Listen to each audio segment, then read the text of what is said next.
رزق کا معاملہ رب کے ہاتھ میں ہے۔ دنیا کی عیش و فراخی کو دیکھ کر سعادت اور شقاوت کا فیصلہ نہیں ہوتا کہ جس کے پاس دنیا کی عیش و عشرت زیادہ ہے بڑا نیک بخت ہے، بڑا خوش قسمت ہے، اور جو بیچارہ تنگ ہے، مشکل میں ہے بظاہر، وہ بڑا بدبخت ہے۔ بالکل یہ فیصلہ نہیں ہوتا۔ اصل فیصلہ یہی ہے کہ سجدے کی توفیق کس کو ملتی ہے، اللہ اپنی کلام کس کی زبان پہ آنے دیتا ہے، اللہ اپنا دین کس کو دیتا ہے، اللہ اپنے در پہ اپنے گھر پہ کس کو آنے دیتا ہے۔ بس یہ دیکھنا، یہ معیار ہے، اللہ کی رضا و ناراضگی کا معیار یہ ہے۔ تو فرمایا کہ اللہ کشادہ کر دیتا ہے رزق کو جس کے لیے چاہتا ہے، اور تنگ کر دیتا ہے رزق جس کے لیے چاہتا ہے۔ یہ اللہ تبارک و تعالی کا نظام ہے۔ یہ ضروری دنیا، جس کو دنیا میں اللہ نے رزق اور پیسہ زیادہ دیا ہے، وہ اس کی بارگاہ میں مقبول ہو، یہ کوئی نشانی نہیں ہے۔ بہت سے مقبول بندے بطور آزمائش اور امتحان کے یہاں تنگی والی زندگی گزارتے ہیں، اور بہت سارے مردود اور مجرم لوگ اللہ ان کو ڈھیل دے دیتا ہے، قارون کی طرح ان کی دولت کے ہیر پھیر ہوتے ہیں، حساب ہی نہیں ہوتا، پتہ نہیں ہوتا کہاں سے آ رہی ہے، کتنا ہے۔ جیسے آج کل ہمارے اس کو دیکھ لو، دنیا میں پھنسے ہوئے لوگوں کو اللہ تعالیٰ معاف فرمائے، پتہ ہی نہیں خزانوں کا، لیکن پھر بھی حص ہے۔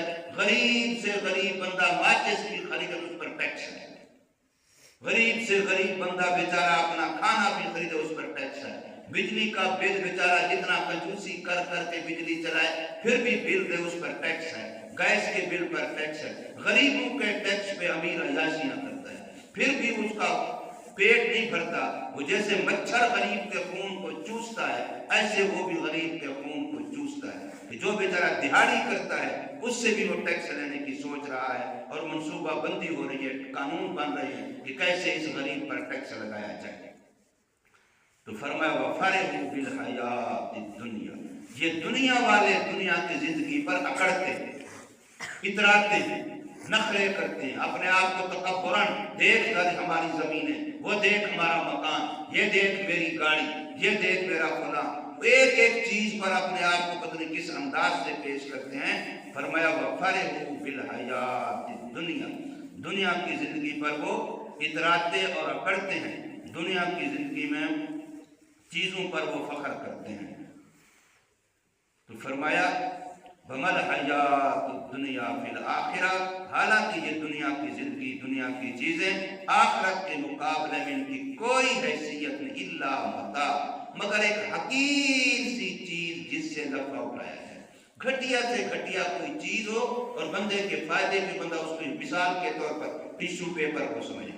اب ٹیشو پیپر سے بندہ فائدہ اٹھاتا ہے، چیز ہاتھ صاف کر لیتا ہے، استنجا کر لیتا ہے، لیکن وہ حقیر سے حقیر ہے، اس کو گند میں اسی وقت واش روم میں ڈال دیتا ہے، اسی وقت اس کو کوڑے دان میں پھینک دیتا ہے۔ تو یہ جو یہ حیثیت ہے دنیا کی، جیسے ٹیشو پیپر کو جب تک استعمال نہیں کیا تو یہاں جیب میں رکھا ہوا ہے، نوٹوں کے ساتھ رکھا ہوا ہے، اور جس وقت استعمال کر لیا تو واش روم میں ڈال دیا۔ تو دنیا کی حیثیت تو یہ ہے کہ جب کھانا ہے، آپ دیکھیں جب تک کھانا ہے تو کتنے انداز سے، کس انداز سے سجاتے ہیں، کیسے دسترخوان لگاتے ہیں، لیکن وہی کھانا جب ہمارے پیٹ کے اندر چلا جاتا ہے، اب وہ کہاں جاتا ہے؟ اب وہ سیدھا واش روم میں جاتا ہے، اب وہ استعمال ہو گیا، اب وہ ٹیشو پیپر کی طرح چلا گیا۔ یہی کپڑے ہمارے جسم سے پہلے کہاں کہاں الماری میں، جوتوں کی دکانیں دیکھیں، بندہ دیکھے جیسے سنارے کی دکان ہو، جیسے سونے کو سجا سجا کے رکھا ہو، ایسے شیشوں کے پتہ نہیں کیا کیا بنے ہوئے جوتوں کی دکان ہے، لیکن جب پہنے جاتے ہیں تو کہاں ہے؟ اور پھر کس کس جگہ پر ان کو استعمال کے، جہاں بھی گند کے اندر وہ جوتا ہے، ہر جگہ پر پاک پلی جگہ پر لہرے جوتے نے استعمال ہونا ہے۔ یہ دنیا کی زندگی ہے، یہ دنیا کی چیزیں ہیں، ان کی یہ حیثیت ہے۔